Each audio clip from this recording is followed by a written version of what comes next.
Gente, bom dia. Eu novamente em Franca. Na verdade, eu me sinto em casa, né? De tanto retornar, eu percebi que até nos lugares onde fomos tomar café, as pessoas já me conhecem também. Então, de verdade, eu estou me sentindo em casa.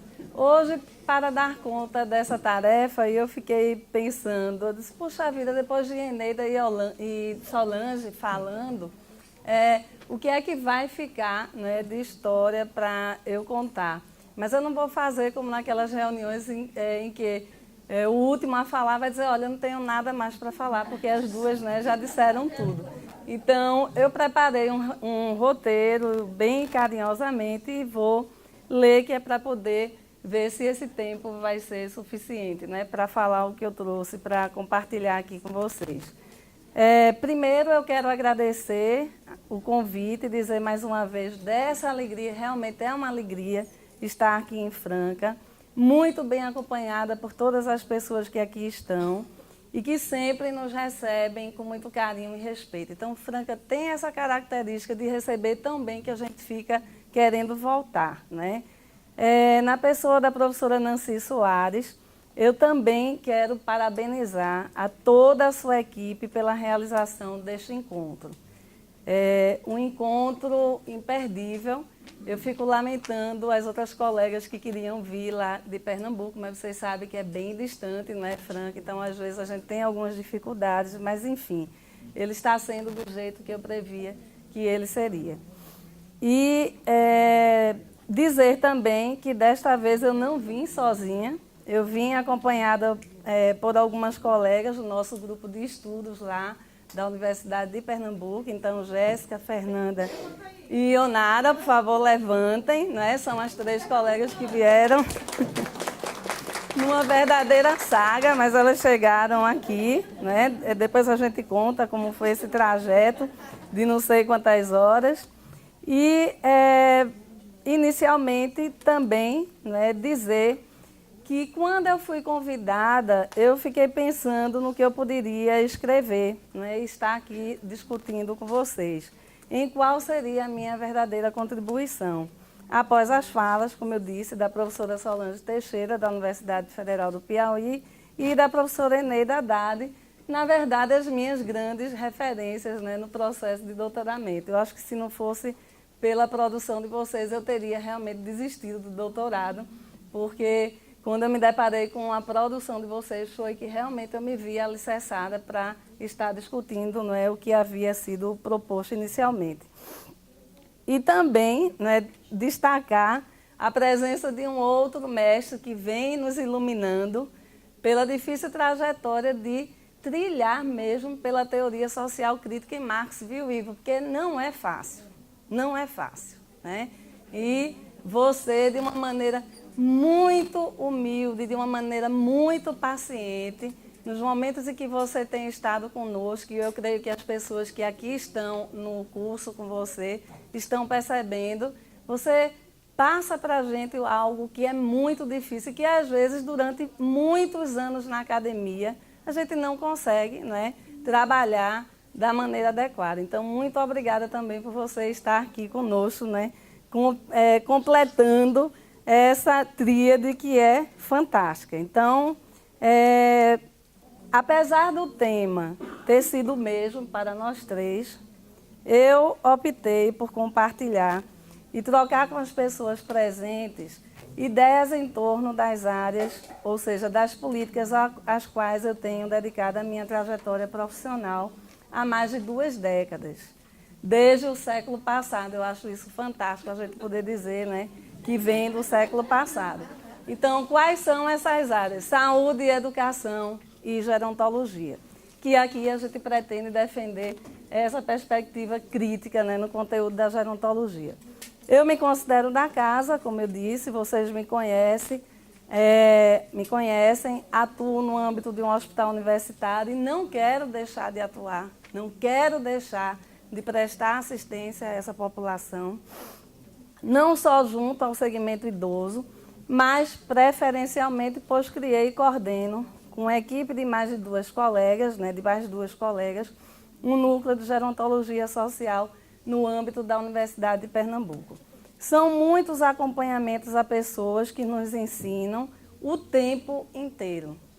E eu quero ressaltar uma das características que eu mais admiro neste espaço aqui na Unesp Franca, é que esse espaço também está sempre aberto às pessoas idosas, homens e mulheres, trabalhadores e trabalhadoras que animam toda a nossa produção. Porque sem eles, não é, Solange, não faria sentido estarmos aqui. Então, são muitos acompanhamentos ao longo de 2 décadas, né? Há pessoas que nos ensinam o tempo inteiro. Já faz um bom tempo, mas um bom tempo mesmo, que transitam pela história de vida e de morte desses senhores e dessas senhoras, que nos chegam desconhecidos, né? E se vão deixando saudades e muito aprendizado. A prática profissional de um assistente social, porque aqui eu estou falando do lugar de um assistente social e para futuros e também assistentes sociais e pesquisadores, né? Reivindica a reflexão permanente, tendo em vista a demanda diária por intervenção no âmbito, por exemplo, da política de saúde, a partir de situações que exigem mediações capazes de articular as dimensões teórico-metodológica, ético-política, investigativa e técnico-operativa do serviço social.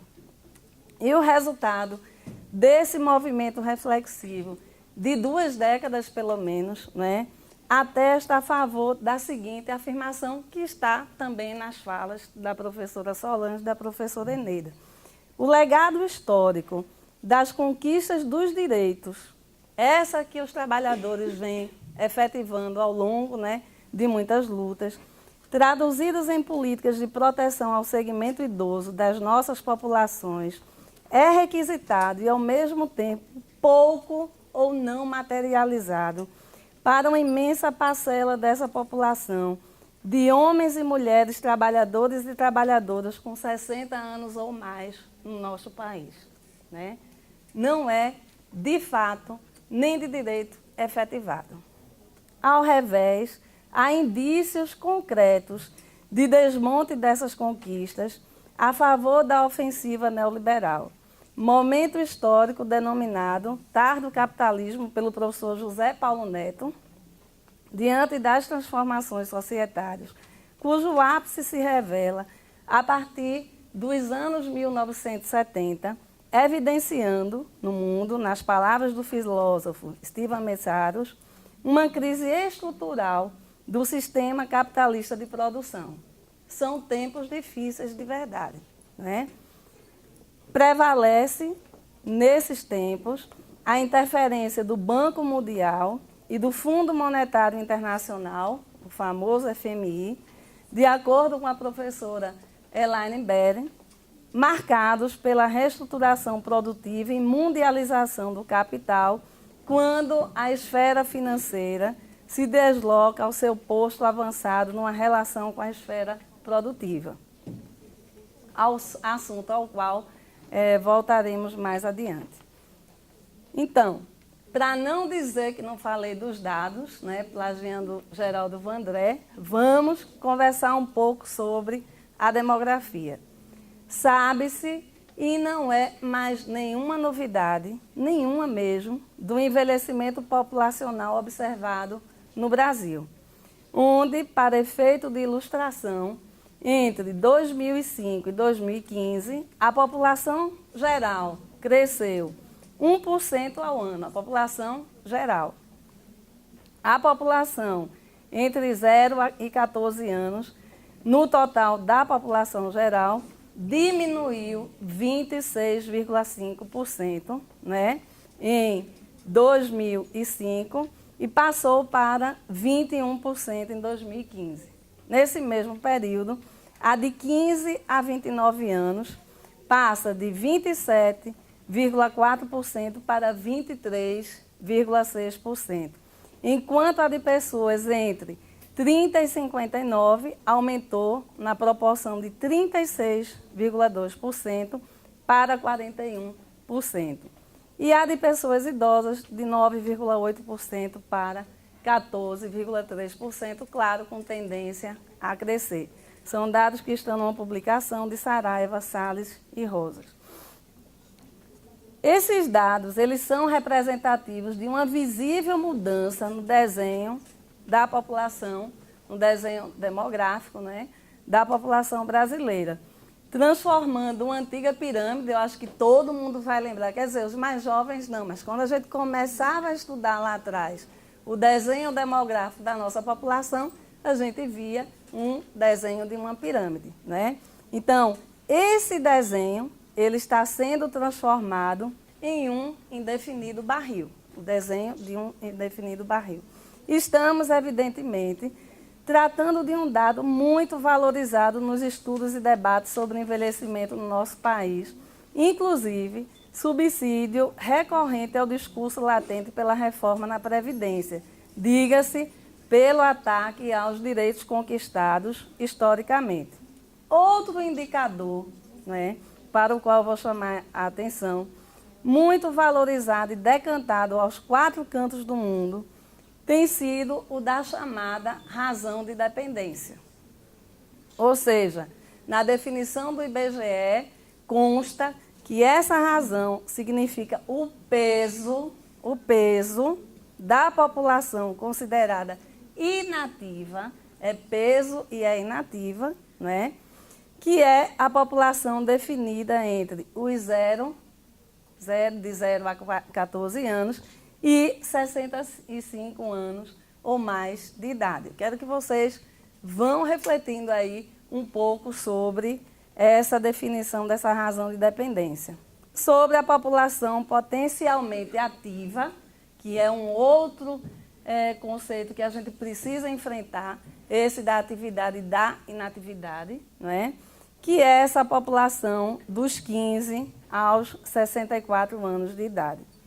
Somente a ideia que nos trazem esses 2 indicadores, jogados assim como eles são jogados, sem nenhuma mediação com a realidade, embora sejam, e aqui a gente não está deixando de considerar, dados da aparência desse fenômeno, o fenômeno do envelhecimento das populações, renderia uma prosa de vários minutos ou várias horas aqui com vocês, pois desde já é possível afirmar a possibilidade de pelo menos, né, 2 leituras a partir desses dados.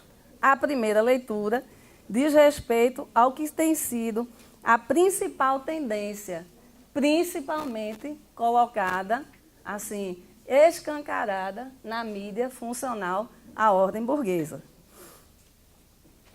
Essa tendência está vinculada a uma lógica que nós, no serviço social crítico, não é?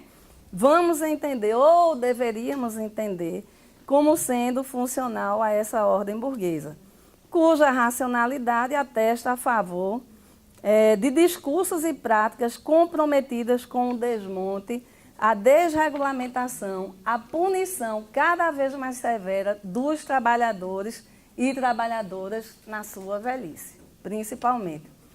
A segunda seria uma leitura, e é essa que nós propomos, né, carregada de historicidade, rompendo com esse dado do conservadorismo, que ele arranca de todos os dados a questão primordial da historicidade, iluminada, é claro, pela concepção teórico-metodológica dialética em Marx. Então, lembrando de algumas trocas com o querido professor Ivo Tonet, eu devo considerar, a partir de suas próprias palavras, talvez não esteja assim nos livros, mas eu anotei na sua aula, tá certo? As ideias, primeiro, as ideias são mediações para a prática social. Ou seja, não dá para enfrentar a exploração sem o conhecimento da realidade, porque o conhecimento é um instrumento, é uma mediação necessária a esse enfrentamento. E aqui em Franca, como tenho feito por onde tenho passado, insistirei na defesa da consolidação de uma gerontologia social crítica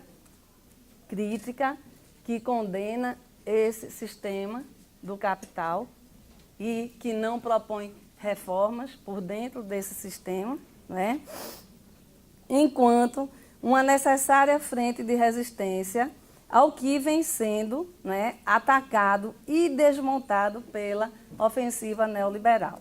Quero declarar, inclusive, a minha não rendição ao fetiche do dado, que tende a representar o mesmo traduzir a partir de uma perspectiva fria, conservadora, isolada e fragmentada, a realidade vivenciada por homens e mulheres, inclusive, que envelheceram na condição de trabalhadores e trabalhadoras neste país. São esses que a gente atende lá no hospital universitário.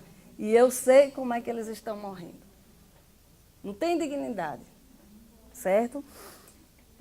Pois bem, recentemente para o livro organizado e lançado ontem por Solange Teixeira, aqui na Unesp Franca, escrevi e tentei sintetizar algumas considerações às quais cheguei durante a minha história de aproximações com o objeto de estudo ao qual venho dedicando a minha produção de conhecimento, qual seja o envelhecimento humano. Iniciei uma breve apresentação desse conteúdo durante o Geronto Porto, que foi o 9º Congresso Norte e Nordeste Geriatria e Gerontologia, realizado recentemente, não é, em Porto de Galinhas, há 15 dias, mais ou menos.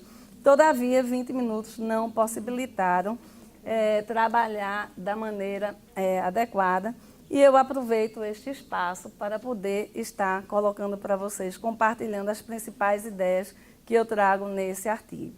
Permitam-me, por favor, então, contar uma história. Eu gosto de contar história. De maneira muito incipiente, no tempo da produção da monografia para compor o rol das exigências para a conclusão da graduação, e tem muita gente aqui que, se não está nessa situação, estará em breve, não é isso, Solange? Em serviço social pela Universidade Católica de Pernambuco, isso no início da década de 1990, mantive os primeiros contatos com a população insular do Distrito Estadual de Fernando de Noronha. Todo mundo aqui, eu acredito, que já ouviu falar de Fernando de Noronha. E com uma liderança local vinculada ao Partido Comunista, né, eu aprendi sobre a necessidade, a real necessidade de escutar os homens e as mulheres, velhos e velhas, pessoas com muita história para contar. Geralmente, a gente está falando de homens e mulheres velhas a partir de dados de bancos frios que não trazem nada da história dessas pessoas, né? Esse aviso veio como um despertar para buscar outros indicadores, que são indicadores para além dos oficiais.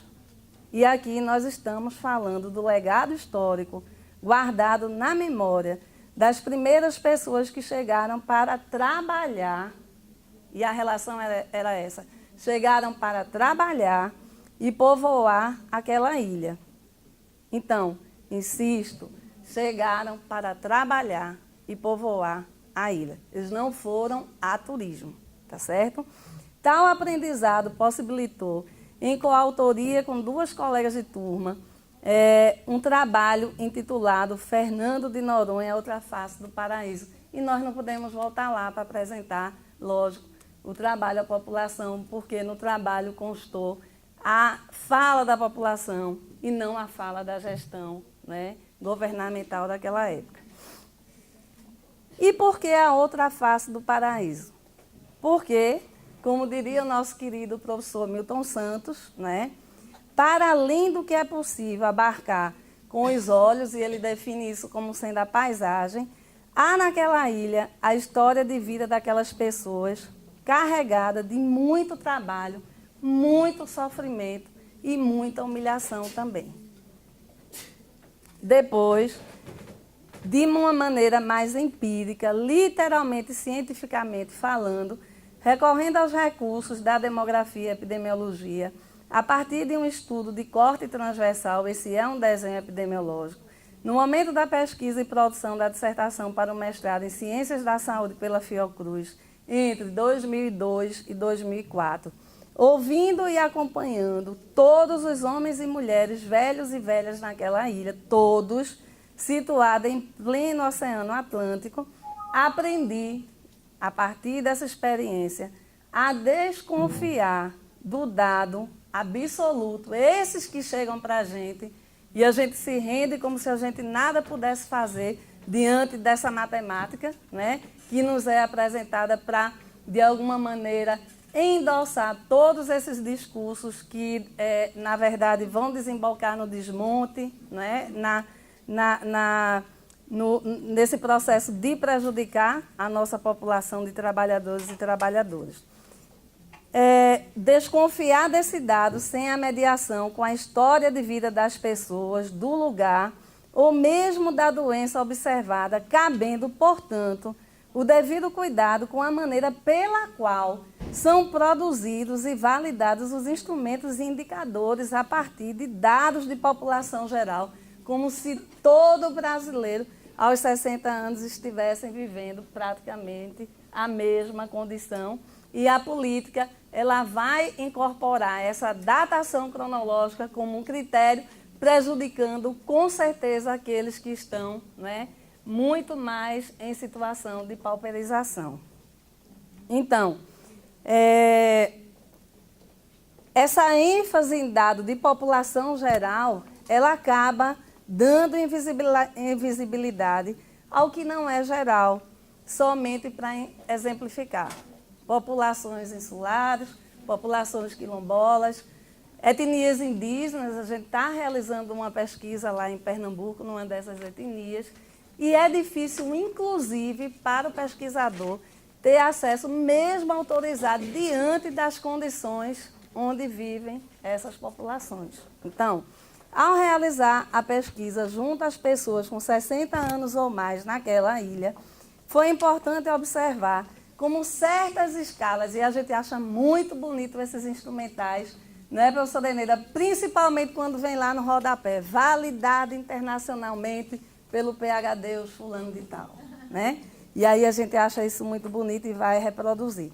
Então, observar como certas escalas não poderiam ser utilizadas diante dos vieses que a mera aplicação de instrumentos, mesmo validados internacionalmente para estudos comunitários, sendo descontextualizada da história daquela ilha de Fernando de Noronha, poderia gerar, né, várias informações equivocadas, porque não se aplica. Se houver tempo no debate, eu dou para vocês um dos exemplos dessas escalas. A respeito do assunto, em coautoria com os pesquisadores da Fiocruz Eduardo Maia Friso de Carvalho e Carlos Feitosa Luna, publicamos um artigo intitulado A Velhice Não Contemplada, Invisibilidade das Demandas Sociais da Pessoa Idosa em Fernando de Noronha.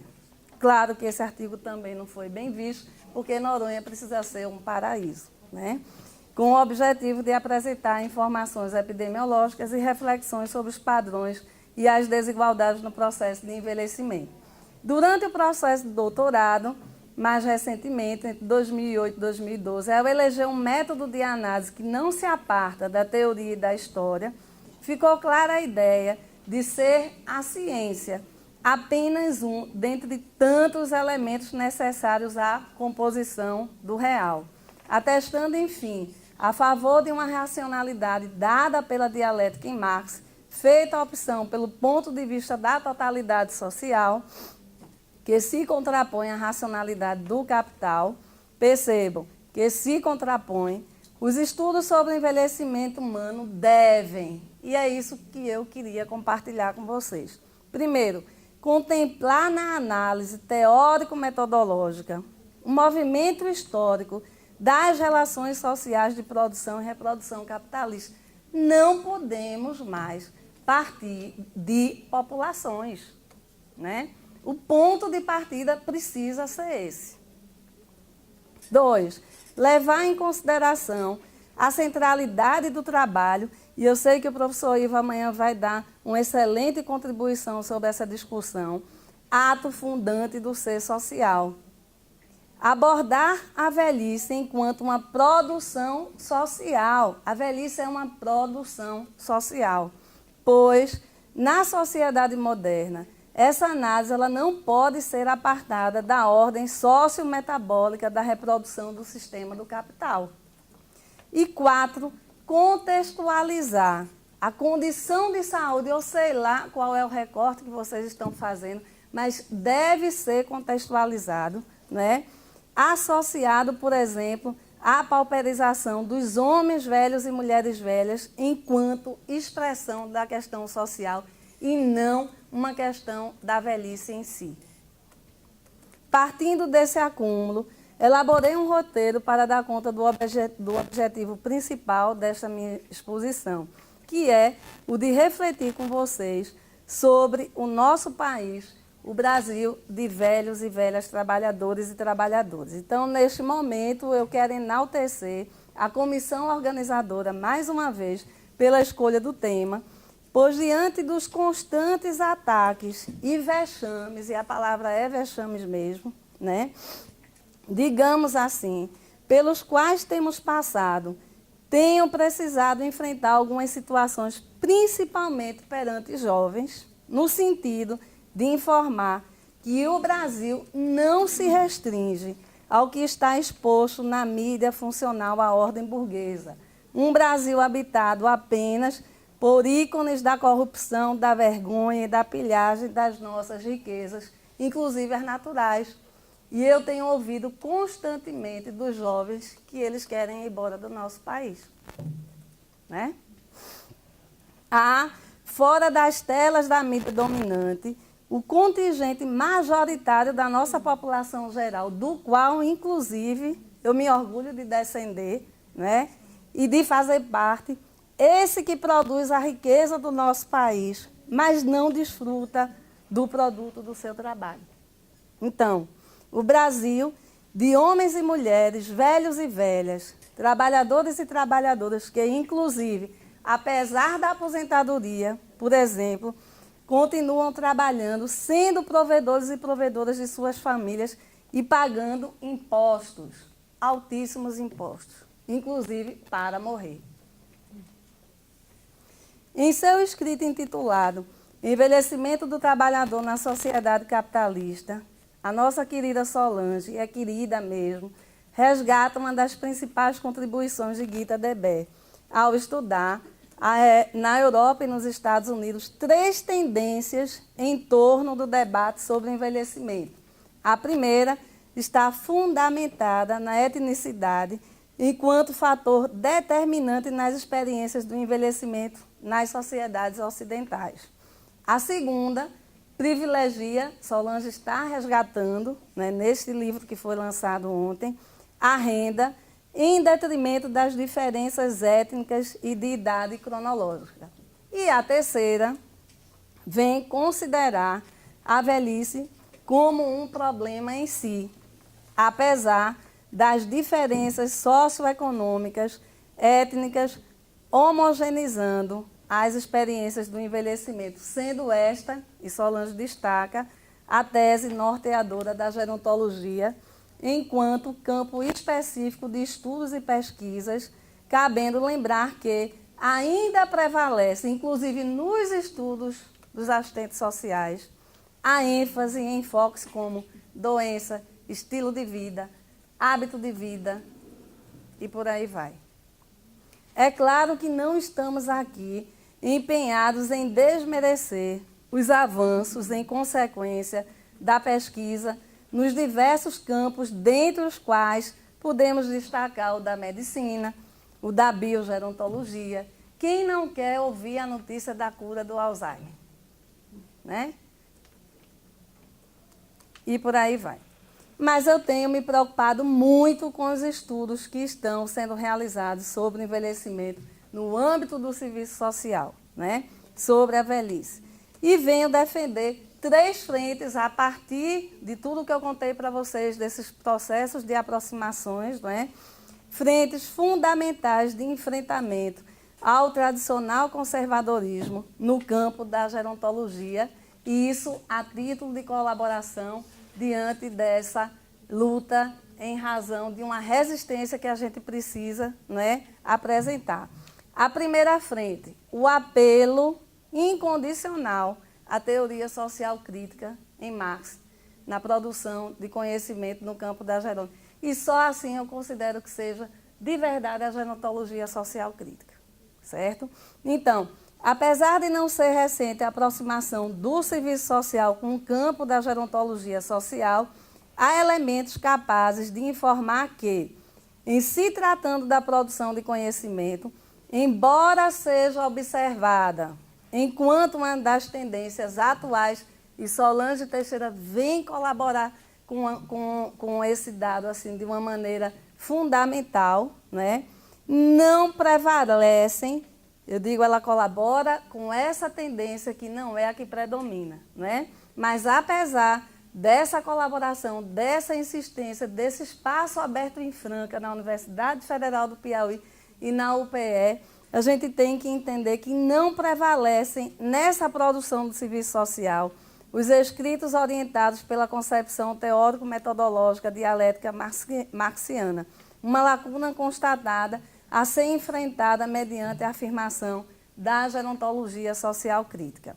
Iluminada, então, pela concepção teórico-metodológica dialética em Marx, enquanto método de apreensão da realidade e movimento do real, alicerçada novamente na contribuição do professor Ivo Tonet, devo lembrar que o ato fundante, está entre aspas, da sociabilidade capitalista implica a existência de dois sujeitos que devem ser livres, fecha aspas.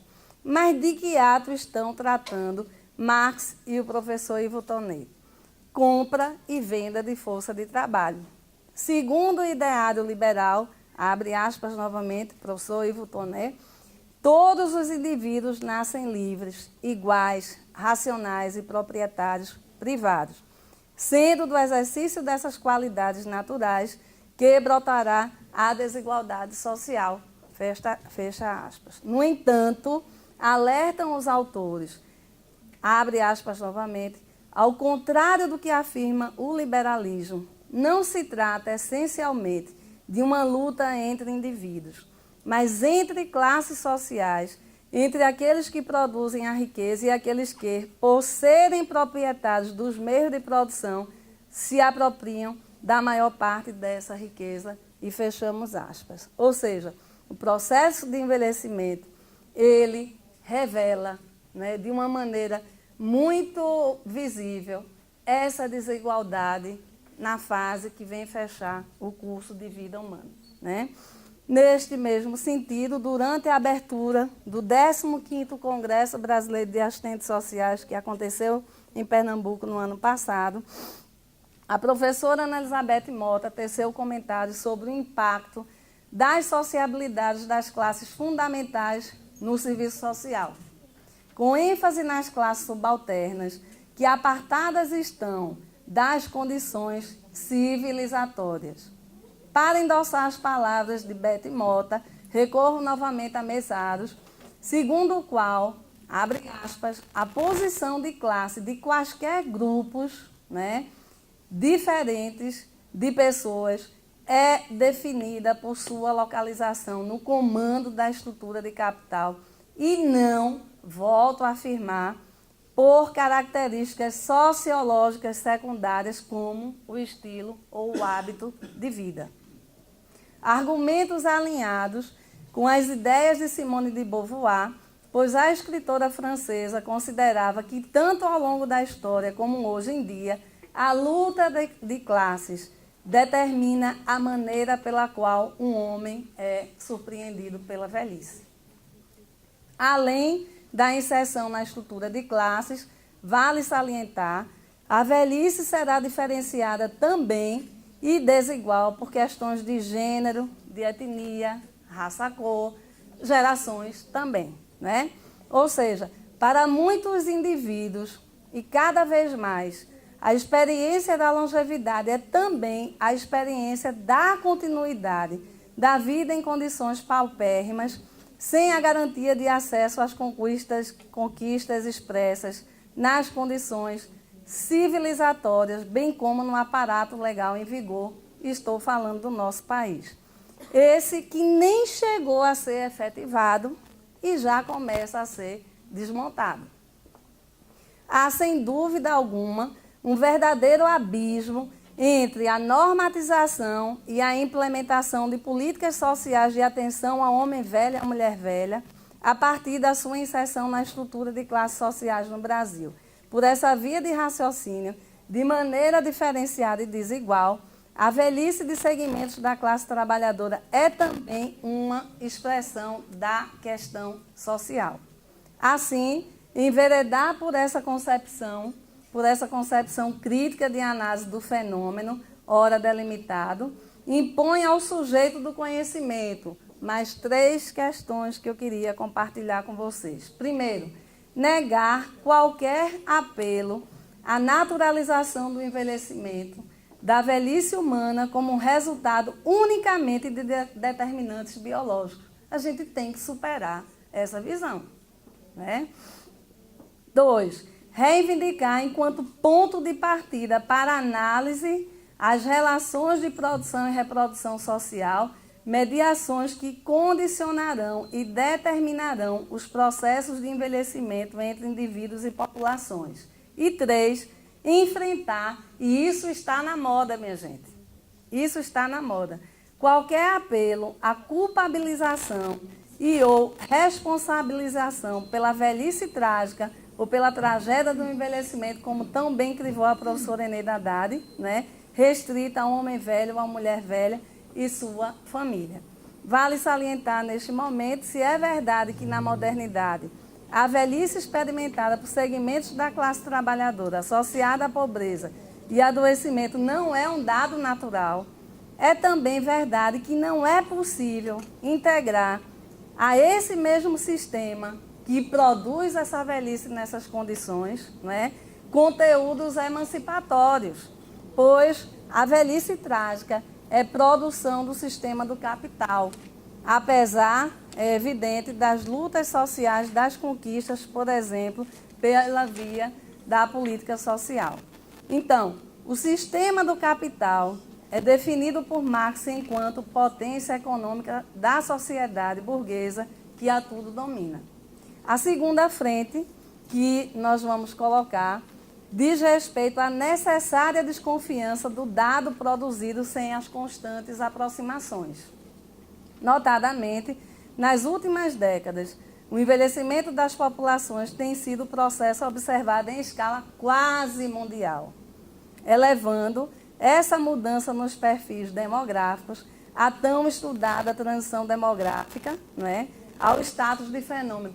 Digo quase porque muitos países no continente africano não estão desfrutando dessa conquista da humanidade. Inclusive, há países onde, no lugar de se ganhar esperança de vida ao nascer, está se perdendo.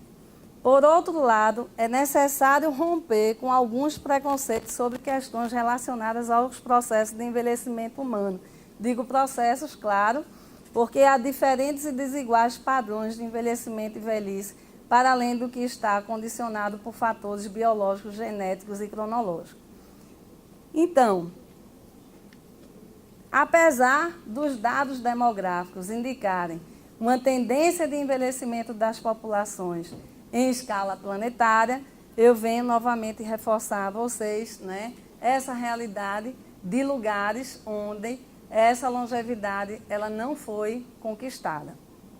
Mas a ênfase midiática e a interpretação de dados descolados do movimento real da história estão dizendo da culpa desse segmento idoso por não se dedicarem à bula, à receita preconizada pelo Plano de Madrid, o envelhecimento ativo, não é? Em relação aos déficits no orçamento para as políticas que compõem a chamada tríade da Seguridade Social brasileira.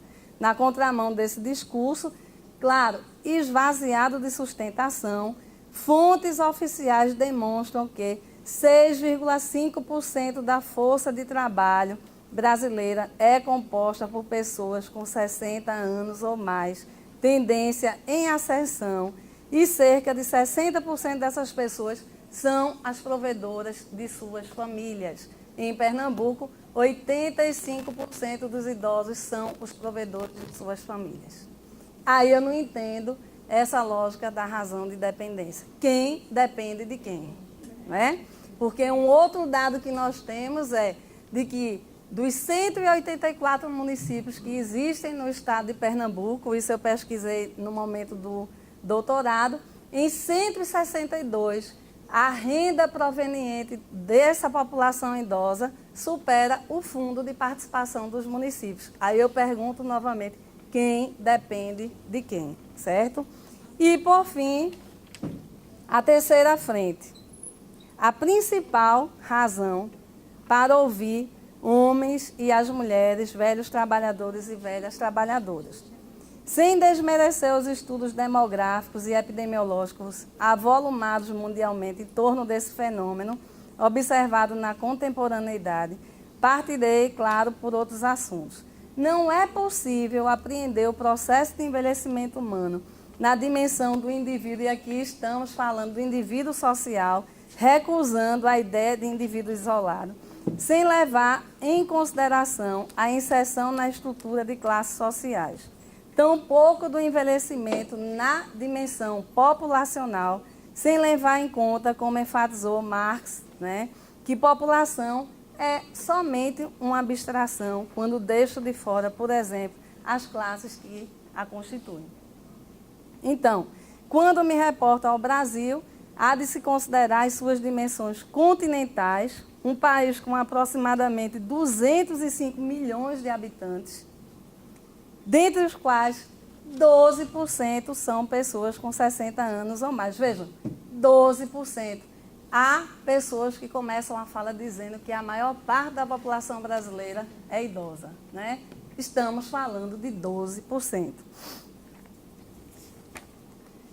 Enfim, só para demonstrar esses dados das desigualdades, eu queria dizer que, neste país, a maioria dos analfabetos são pardos, 58,8% do total, são idosos, 42,6%, e vivem no Nordeste, 52%. E, para finalizar, queria contar somente essa historinha. Certo dia, em uma conversa com um homem, aposentado, no auge dos seus 78 anos de idade, indaguei sobre a trajetória de sua renda após a aposentadoria. Ele me pediu um tempo, foi buscar uma pasta onde guarda cuidadosamente todos os seus documentos e prestou o seguinte depoimento. Minha filha, eu contribuí e trabalhei durante 36 anos, 1 mês e 25 dias.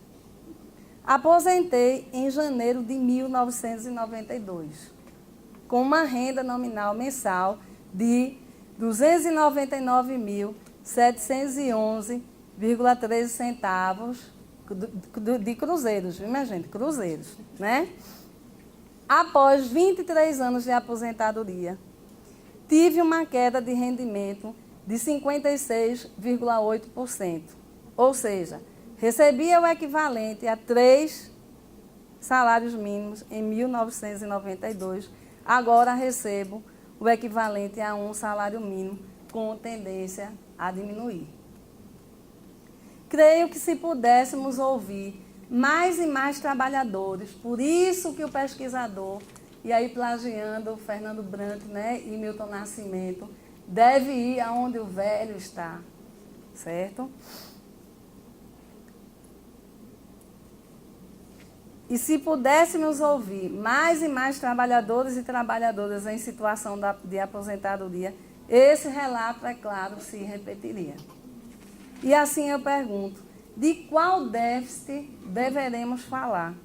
O déficit da Previdência, que não existe, Esse que os estudos mostram que não existe, Ou do déficit da Previdência no sentido de proteger a quem de direito e cumprir a sua função originária. Esse relato, por si só, representa uma explicação sobre a principal tendência da aposentadoria dos velhos trabalhadores e das velhas trabalhadoras no nosso país. A redução no valor real da renda dessas pessoas que contribuíram durante décadas, tem sido uma das principais reclamações e denúncias e bandeira de lutas do segmento, e devemos nos juntar a eles. A respeito do assunto, indico a oportuna leitura do livro intitulado Direito à Velhice, os Aposentados e a Previdência Social, escrito pela nossa também querida professora Eneida Haddad, no qual é resgatado o peso da participação da Confederação, e ela falou isso aqui hoje, Brasileira de Aposentados e Pensionistas, a COBAP, cujo poder de pressão, de acordo com a autora, porque ainda há os que dizem que idoso no Brasil nunca lutou, porque ficou com medo da ditadura e ficou com medo de falar em direitos humanos, né? A gente escuta isso também, inclusive no meio acadêmico. E esse poder de pressão da COBAP, de acordo com a professora Eneida, com a pesquisa da professora Eneida, veio materializar o conceito alargado de proteção social na nossa Constituição de 1988, tão atacada em dias atuais. Finalizando, nessa perspectiva de ouvir o segmento, é inegável a importância dos espaços institucionais legitimados como abertos ao exercício do controle social democrático, a exemplo dos conselhos de direitos e das conferências de direitos, tão esvaziados, inclusive, de conteúdo político, crítico, nos dias atuais, né? Lembrar que destinadas ao segmento idoso no Brasil, desde 2006, ocorreram 4, sendo a mais recente em abril de 2016. Sem dúvida, o segmento idoso foi convidado e se fez presente. Mais do que comparecer, colocou durante esses encontros as suas principais demandas ou propostas ou deliberações, né, de acordo com como está posto lá no texto base, oriundas das suas necessidades sociais.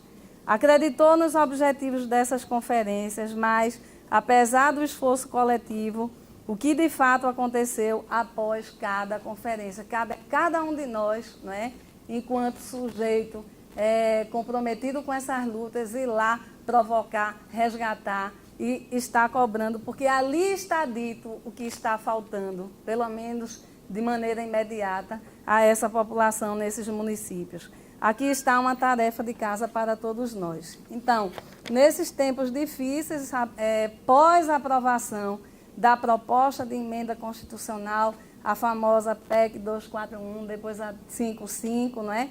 É preciso reafirmar o compromisso com a defesa da Seguridade Social pública no nosso país. Concluo a minha fala reafirmando o compromisso com o conteúdo da Carta de Maceió.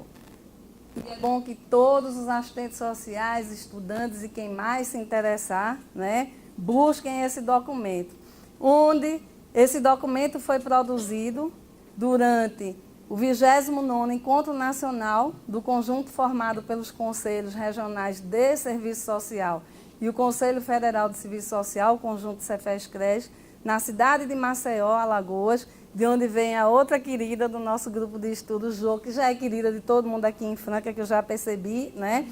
Entre os dias 3 e 6 de setembro de 2000, através do qual a nossa categoria profissional veio afiançar publicamente a importância da luta em defesa da Seguridade Social pública neste país, defendendo que Seguridade pública é possível. E aí eu agradeço a atenção e estou aqui aberta para o debate, né, que a gente vai ter logo mais. Muito obrigada, minha gente.